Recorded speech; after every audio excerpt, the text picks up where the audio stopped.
Hey everyone, welcome back. You're here with Bravo playing Dyson Sphere program, and in this episode I'm going to be starting my Dyson swarm. So over here I've automated the construction of a solar sail. They have to get shot into space via a orbital ejection rail, or what's it called? EM Rail Ejector. So I place these around the equator in a gigantic line so I can fire off enough. So I've automated them over here. As you can see, stocking about 120, and I'll just come back to get these. I will eventually put them into my logistics stations, so then I can just request those wherever I am in the galaxy, like I have with the other items. So I can request all of these from anywhere. Now you can put up to your fill all your spots here with your items, and you can still put warpers in here via the sixth slot. So here I'm requesting them, so they're on local demand remote storage. I'm requesting these space warpers, and then I'm belting them over to the other one, and it's storing it in its sixth slot. So when you click on a building, you can see there it has number 1, 2, 3, 4, and then number 5 is a space warper. Then you got number 6 slot here. Okay, that's the warpers. That's not the warpers here, that's the warpers here. So when you're belting warpers out, you want to be moving them out from the 5th slot, because that's the stored warper. If you move them out of the 6th slot, it'll be taking them from here.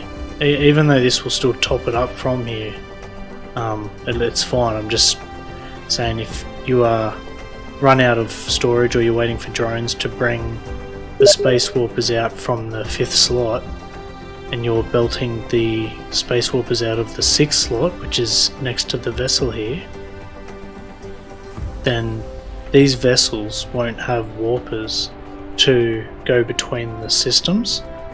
You'll have to wait till it gets restocked. That'll feed into here, and then hopefully the vessels will get it before it's belted out. So I hope that makes sense to everyone. So usually when I'm bringing them, if this is my stored facility logistics vessel on the left, and then this is my belt that comes out, I put it on my 5th slot, and it goes into my 6th slot over here. So let's head over. I'm going to go to the closest planet to the star. I could do it from here, but it's just a long way for the ejectors to fire the sails, especially when I set up an orbit. So we'll head over here to Zubinal Banubi 1.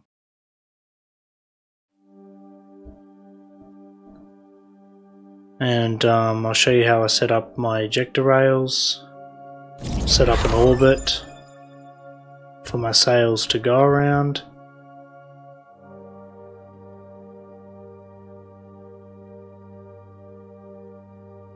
And you can request the sails on this planet. That's normally how I do it. So I might build another station.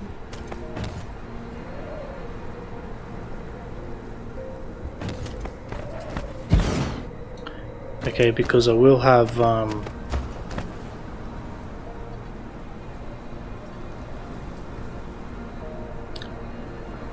suppose yeah, so on this planet, what I'm thinking about, sorry, is I'm going to have my rails on this planet, as well as my power, yeah, it's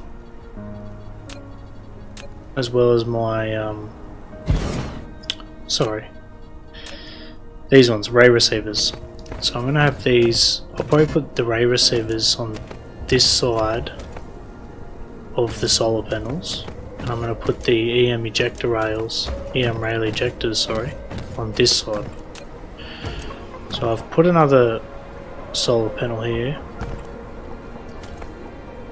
just so I know for distances.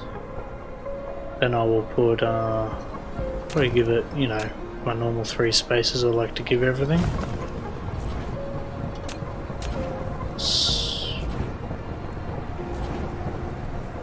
My rail ejector down at the minimum distance from that.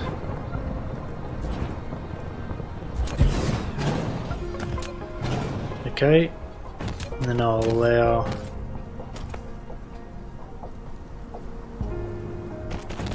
a belt, and then this will have a sorter carrying the sail into there for me.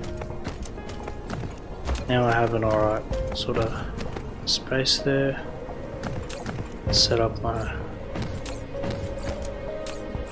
I'll put my warpers on here, so this is going to bring my warpers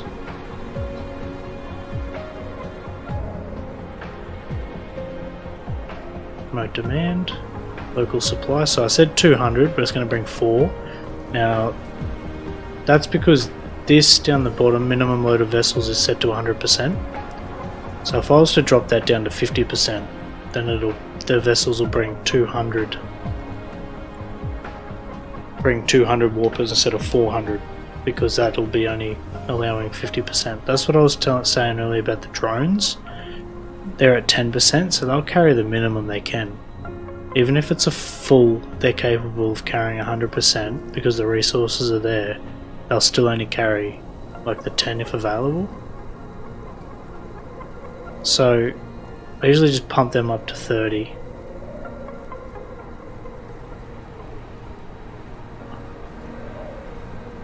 Just gonna put 10 in here. Drones. I max out the vessels every time, just because I've automated them and I always just max out the vessels. So this is on local supply remote demand. So what I can do is, if I have a interstellar logistics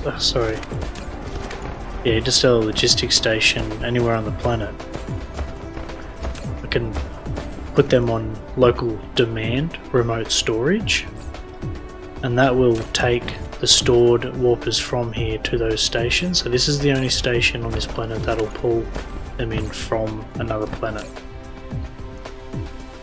So I'll also put solar sails in, and I'll store about 8,000 of those. There we go. And again, I just leave it on local supply but remote demand. I could put on local storage because I'm just going to be belting these out, but it's fine.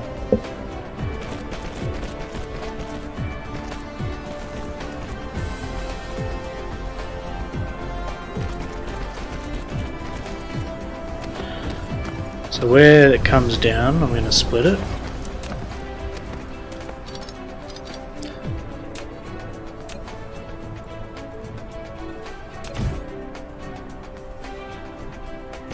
And that's because I want this belt going this way and the other belt going the other way. Now I'm going to change this because I'm going to stack these. So you can put your stackers right next to each other like this. What they have, they've modded the stackers to stack next to each other like this, so you can get 3 belts coming out of there and in. But if you put a splitter down, you still can't get that in line. You have to go like that, which looks really dicky. And I'm not going to have 3. I could have 3 lines going in, but I won't be able to get them all on the belt.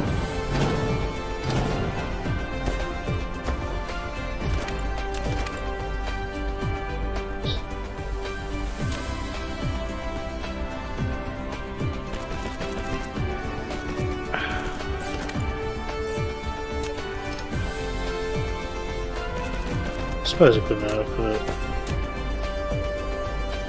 So with my stack inserters, I'll show you over here. What I normally do is like this. So I'll have 2 lines coming off, they'll get stacked. Then they'll merge here in this splitter onto one belt. And that's because when it comes off the belt, it's 2. When it goes in, it's 4. So you can't really see it here. It's a sort of like it's a hard example, and it's just I'm not really doing a tutorial on it. I'm just doing an episode. So it'll take 2 spaces, stack them, and put it onto one space. So if you were to stack them on one line and then feed that in, then this won't be a full line after the stacker, if that makes sense. There'll be a gap between every one because you're stacking 2 spaces here to 1. So that's why I run stack 2, and then combine the 4. And it's kind of hard to see, I'm sorry. I'll see if I have a furnace going. So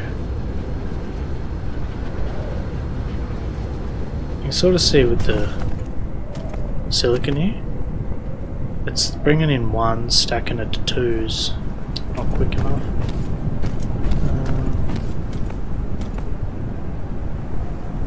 It's just iron ore.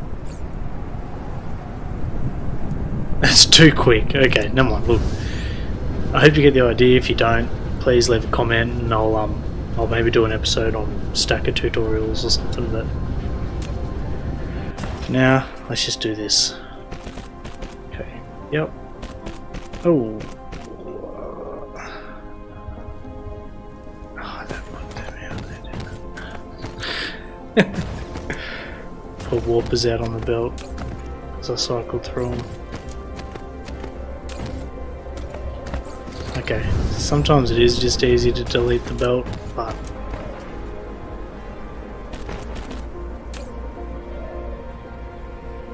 I have to go back to the other planet and find out why these aren't coming in. I must not have put it into the station. Oh, but what I do now is I alternate them. So I'm just allowing this one for distance. I'm not going to run a full setup like that yet. I'm just getting an idea of how far apart I should put these.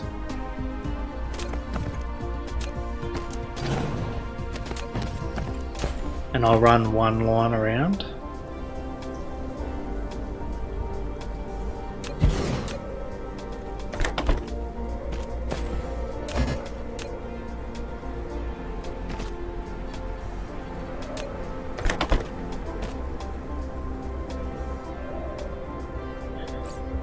Now what I ought to do is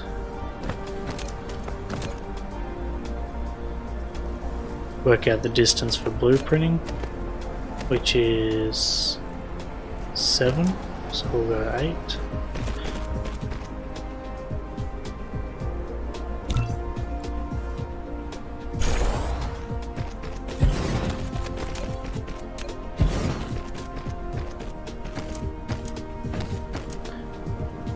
Blueprinting lets you get that closer.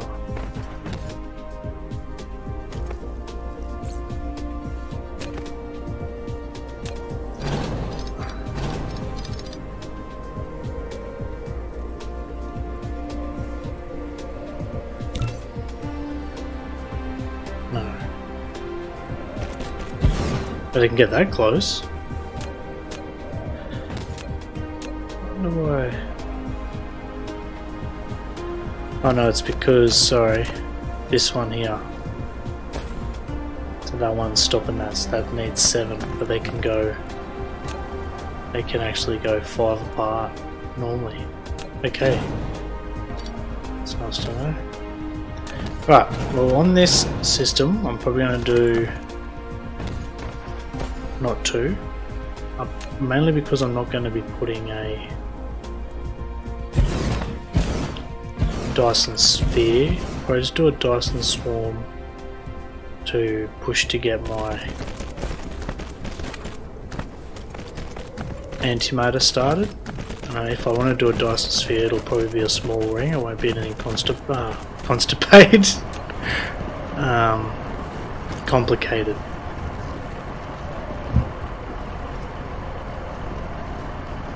Thanks, Mana.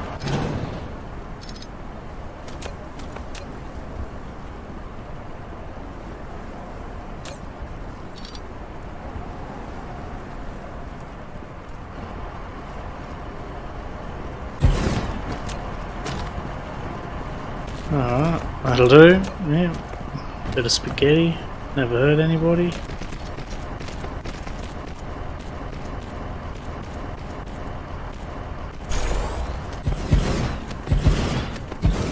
So I'm going to put these around the entire equator, okay?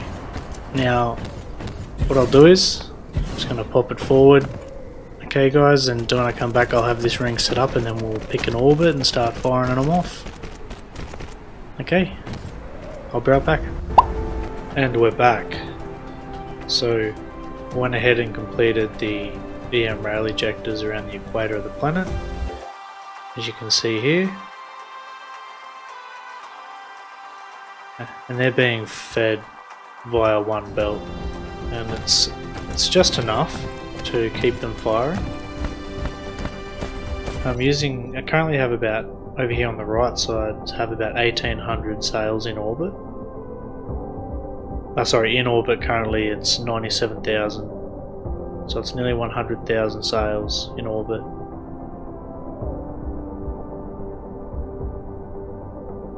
Generating 3.51 gigawatt power. It's a nice big ring of sails, and I want to start looking at building the Dyson sphere soon. So back at the base here I've got the ray receivers generating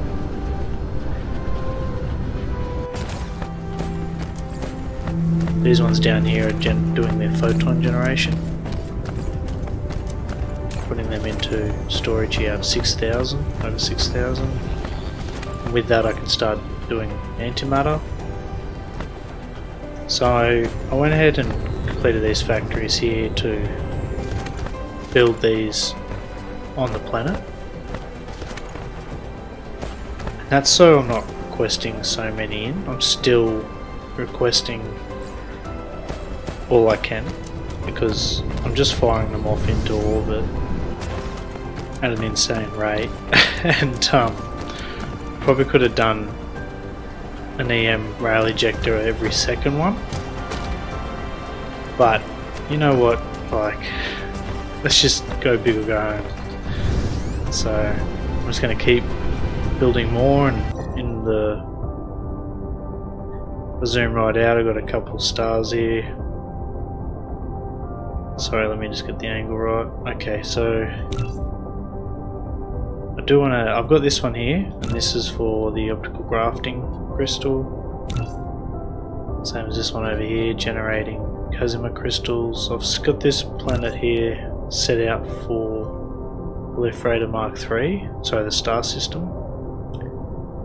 Theta over here, this G-type star, this is where I want to go next and provide all these materials, possibly manufacture a lot of products there too, because it has quite a lot of rare, including oil, as well as tons of material.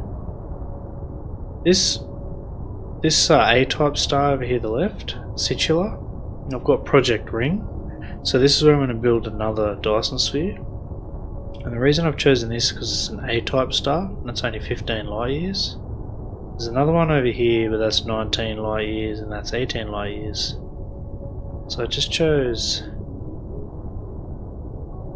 white dwarfs. Yeah, so I just chose this star, this A-type star, because it's closest to Theta, which will be providing a lot of material, as well as the closest to my home world. So I'll just shoot over to main base, give you a quick tour of what I've done there, and then we'll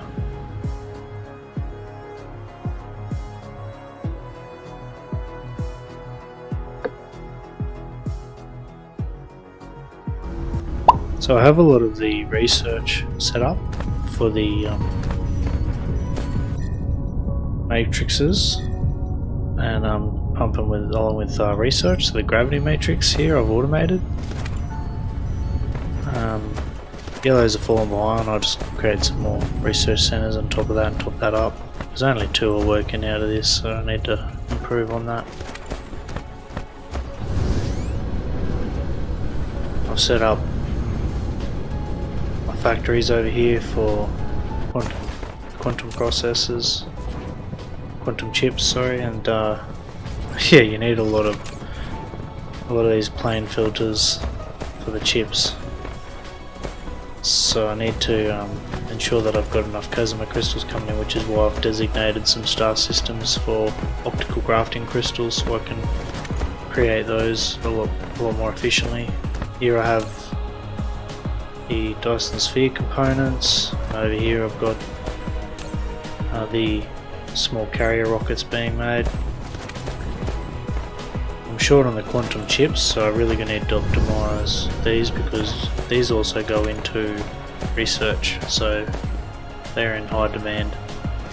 So I'm going to try and optimize this as much as I can. I'm now creating a lot more plane filters, so I could definitely go through and upgrade these and then build some more. When I'm setting them out, you can see I've left sort of those spaces, and I've explained in my previous episodes how I do that. So this factory layout here has allowed for another factory to go on the other side, like that. Obviously bring them down from up there.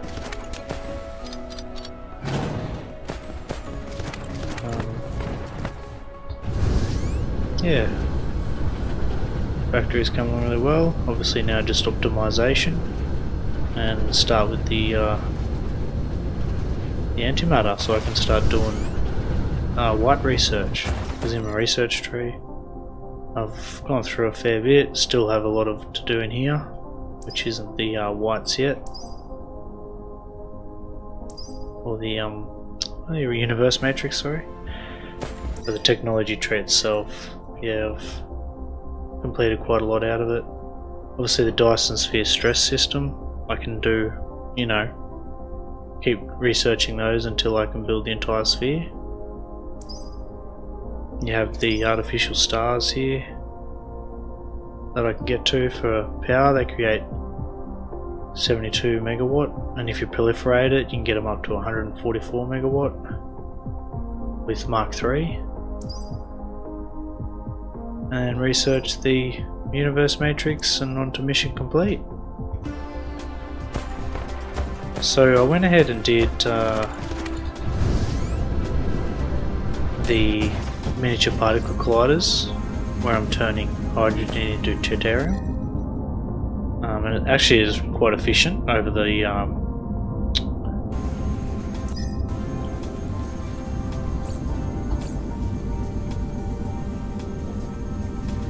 fractionators. Remember in my previous episode I mentioned I wasn't sure about the difference between the two, which one would be more efficient. So no, this was just hydrogen. Sorry, give me a second. Put in this one.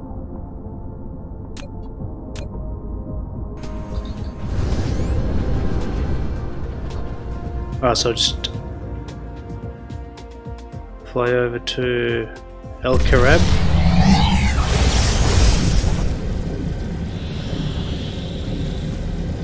And I guess I want to just finish this episode off by showing you this, and then I'm going to go on to the next episode, which will be the Dyson sphere.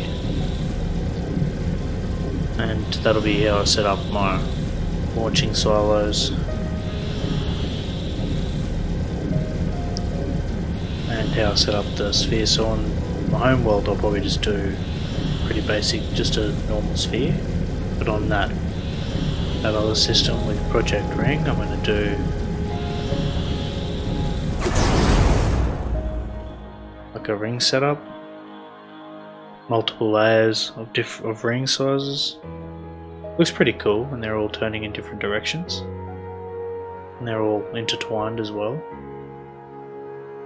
So I put this planet here, I put on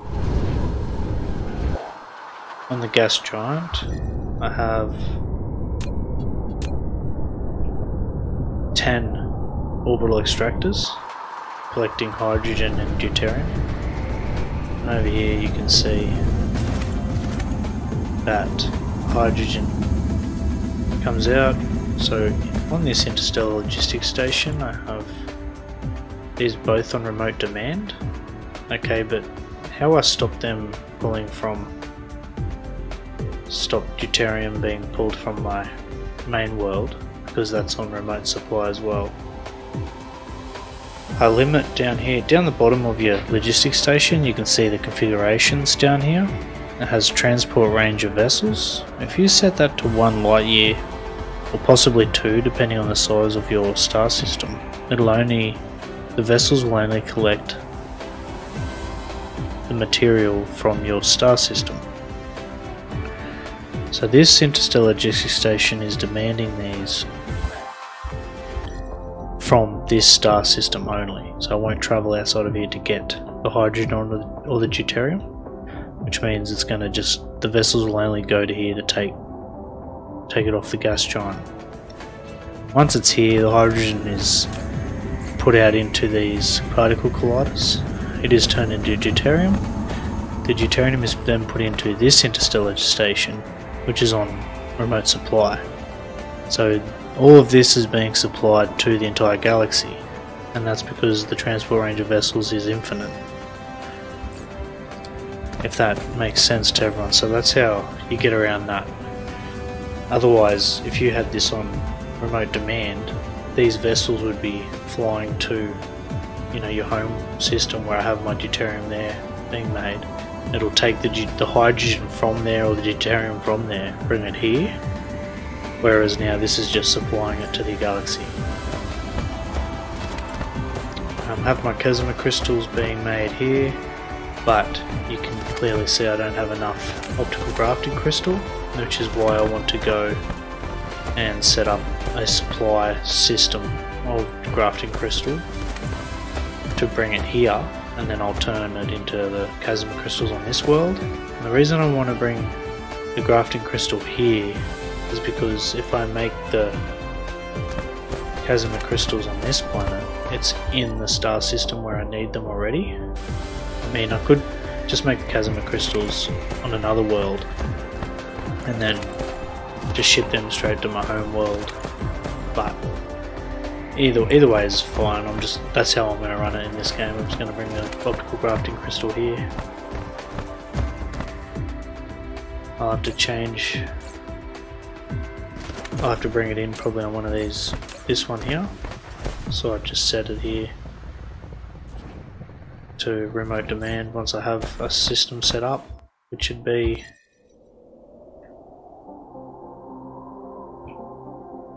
most likely going to be Linsis. I don't think I have. I've just started setting up this planet actually. So this is a planet that a system I come to earlier that I'm in the middle of setting up. So yeah, alright, let's end this episode here. Thanks for watching, and please like and subscribe, and I'll bring out the next episode shortly. Thank you.